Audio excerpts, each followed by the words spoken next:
Rendahnya permintaan harga pasar pada produksi ikan keluar daerah antara Provinsi Aceh selama pandemi COVID-19 membuat terjadinya penurunan, terutama para pelaku pengusaha ekspor ikan Kabupaten Aceh Barat sendiri.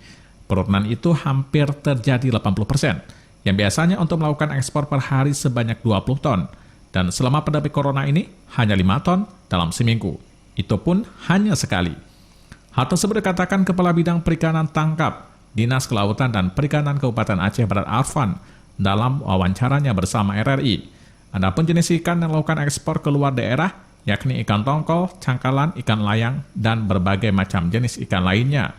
Selama pandemi corona ini mengalami hambatan. Sebagaimana kita ketahui bahwa bagian besar produksi nelayan Aceh Barat itu dipasarkan ke luar daerah atau pasar intrasulur antar provinsi, umumnya ke Sibolga, Belawan, dan Sumatera Barat. Disebabkan oleh faktor melemahnya daya beli masyarakat di daerah tersebut, sehingga daya serap ikan yang dari Aceh Barat yang dikirim ke luar daerah juga berkurang. Bahkan tingkat penurunan itu mencapai 80% dari jumlah pengiriman rata-rata per hari. Selain itu, dia juga menambahkan adapun tujuan kota hasil produksi ikan Kabupaten Aceh Barat ke luar daerah, yaitu daerah Medan, Sumatera Utara, baik itu Sibolga, Belawan, dan juga Provinsi Sumatera Barat, Kota Padang.